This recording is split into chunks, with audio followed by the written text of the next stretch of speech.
break-in procedures, what you'll need, what you need to do, precautions to take, and things of that nature. Alright, so first of all, you're going to need a gallon of fuel. It says in the manual not to exceed, for this truck, 30% nitro. So I went ahead and got 20% nitro for this by XTM, because they make the truck, might as well get the same fuel. And you're going to need the fuel bottle. I got mine from Traxxas. It has a little bit more of a curved neck, makes it easier for you to get the fuel into your truck. You're going to also need some Q-tips. You're going to need 5/16 socket. In addition to this is what comes with your truck, you're going to need the socket for your glow plug. You're going to need the socket for your glow plug. And then you're going to have to have the 2 different sized screwdrivers, because some of the high-speed needle is a little bit bigger than the other ones, and the idle needle is small, and so is the low-speed needle.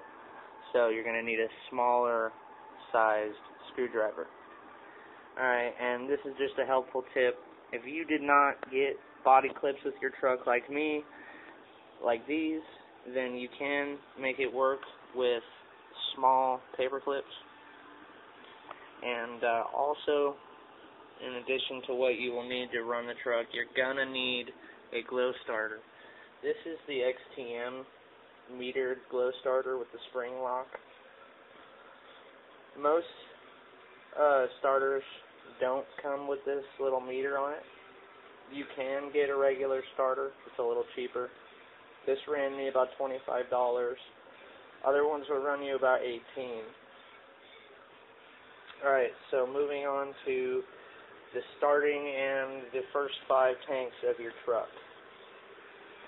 So what you want to do is just like I'm showing here, you want to put your glow starter in the hole into your bulkhead here where your glow plug is, and it should read about a little bit above 2 or right on the 2, not in the red. If it's in the red, your truck won't start. Make sure before you start up your truck, you follow what these manuals say right here. Your basic operations guide for the accelerator and your engine guide. This is your key. This will make sure that your engine is tuned completely right. It has all of the little things to tell you so that you know what your engine is, and you'll know how to tune it right in this book right here. And it comes with the truck. So, in addition to all that, when you're first starting it up, what you want to do is you want to get your glow plug in the hole. You want to have your truck turned on. You want to have your receiver here turned on. Alright, and I'm not going to start it in here because I'm indoors, but you pull the full starter, similar to pulling on a lawnmower. Don't yank it because it's not as long as a lawnmower cord. And once your truck is started and running, check to see once you push the throttle if it's responding to your throttle pretty well. Check your trim on your controller here. Make sure that you're not idling it too high. Check your steering trim. Make sure that you're steering completely straight. And also, just helpful for your running your first 5 tanks. Please, please, please, on your needle here, do not exceed half throttle. Do not go like that and full throttle it. What you're going to do is you're going to hold it for about 2 to 3 seconds like that, and then let off and hit the brake a little bit.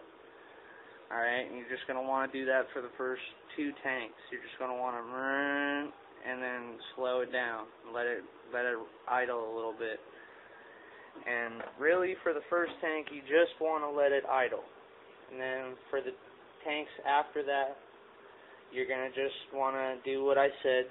Don't exceed half throttle and drive your truck very slow and gingerly and get it used to the running and the heat.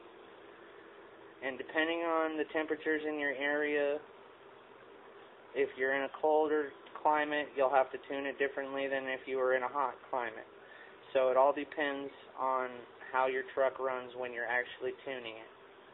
You need to make sure that, for one,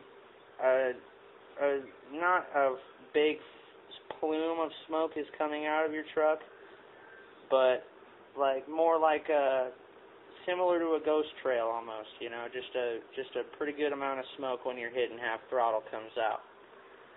And then, like I said, after you do the 5 tanks, it'll equal about 45 minutes of run time. You're going to be able to run the truck at more than half throttle. You're going to be able to full throttle it after 5 tanks. But, get used to your truck first before you try and go racing it around your block and try and stay out of traffic and stuff. And these things are very, very quickly. Very, very, very, very quick. They just go. So you really have to pay attention to how much you push on that receiver right there.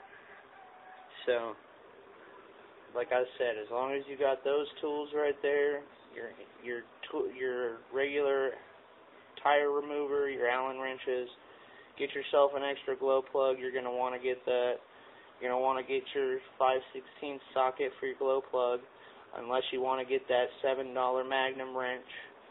And then you got to get some Q-tips to clean out your carburetor. We'll get to that in a second.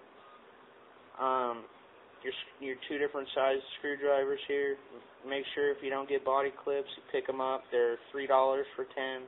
And of course, the vital way you start your truck, the glow starter. Make sure you get this.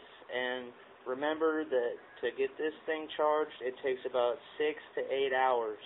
So you're not going to be able to run your truck right away, but you can still check the radio and make sure everything steers right. And with the batteries in the truck and the batteries in your receiver, try and go with like Duracells or Duracell rechargeables for the truck, because the truck runs out quite a bit more than the actual radio will. So you might want to get some rechargeables for this, and they're just AA's, so you can get rechargeable AA's for the truck. But I recommend like Duracells for your radio or Energizers, whichever you prefer for your radio. You should run pretty well. But if you're running on road, like for cleaning and stuff like that, this right here is the thing you're going to have to clean most. Because when you're running on road, all your road dust and everything gets sucked up into your filter here. And this is just your air filter. And see how I just popped it off here right off the carb. Now what you want to do is when you're trying to clean this, is you want to take off that screw right there. And that'll be all good. Take the plastic piece, pulls right off the top. You pull the foam right off the top. And then if there's any dirt in this hole right here, just go ahead and grab one of those Q-tips and go ahead and swab that out, get it nice and clean. And to actually clean the foam on the filter, you can use Dawn dish soap. I use Dawn dish soap and just distill it with a little bit of water, I just put it in a water bottle because I go out. It's a little bit lighter for my kit. But anyways, it's a pretty good starter truck as long as you keep it clean. Like I'm saying, like on road, you want to clean this filter right here every 4 tanks. And then if you're running off-road in a really dusty environment, then you're going to want to clean it every 2 tanks. And make sure if you get dirt in this carb right here, right in this hole, you have to clean that out, or else your engine will run really bad and it will get dirt in your engine, and you don't want that. And in addition to other things like that, if you're just going to run it one day and then store it for like a week, you're going to want to get some after-run fluid, and that'll be at the hobby store. Only put like a couple of drops in this hole right here. You're going to want to take that glow plug out right there with your 5/16 wrench. And all you do is you take that after-run fluid, you put 2 drops, no more than 2 drops. And as long as you have that glow plug removed and there's no fuel in your tank here, just go ahead and pull on your pull starter for about a minute. you know, it doesn't have to be a minute exactly, but you can do it around that time, and just give it a couple of good pulls, and that'll make sure that it gets oiled right. And just, you know, be careful of your surroundings when you're running the truck. Like I said, it's very fast, but it's also very tough. Like, don't take it off like 25-foot jumps, but it will do like 8 to 10, and it will do off-roading if you have the right tires. As you can see, mine are bald because I've been running them on the road. These tires are okay, but, you know, like I said, I got to get some dirt tires so that I get a little bit better traction. And then this is the big one. If you ever take a big spill and wreck on the tires, and the majority of the crash happens landing on the sides of the tires here, and your truck just keeps flipping, you're going to mess up your steering servo here. Alright, and see, mine is free. Mine squeaks a little bit because I messed mine up. Mine is a little bit... it takes the sensitivity out of your servo and makes it a little bit harder on your turns, and really it does affect your truck, but for me right now I'm most concerned with replacing these tires that are bald. And as long as you don't take any crashes to the side, to your right side of your truck, and I mean, look at the truck, I mean, if you hit something that comes in this far and you're going pretty fast, I mean, wow. I only did it one time, and it messed with it a little bit, but all I have to do is adjust this. All I had to do was adjust this, and this is your brake right here and stuff. That little lever right there engages your brakes. But yeah, like I said, guys, just take it easy when you're going off-road, and take it easy on your first 5 tanks, and you'll be happy you did, because this engine, this little engine right here, is the Toyota of the nitro car world, dude. I'm serious. It will last you so long as you break it in right. So yeah, like I said, clean it a lot more when you're off-road, and when you're on-road, just make sure you follow the road dust on that, because that thing will be completely black, trust me. And always when you're turning on your truck, make sure you turn on your radio first, not the truck. You want to turn on your radio first, alright? You want to have it on, and then the truck turned on after. And the same thing when you're powering it down. Turn the truck off first. As long as the engine is off, turn the truck off first, and then turn off the receiver right here. Bam. And so, all that, and that's all good, guys. Just do what I said, and your truck will run great. Thanks for watching.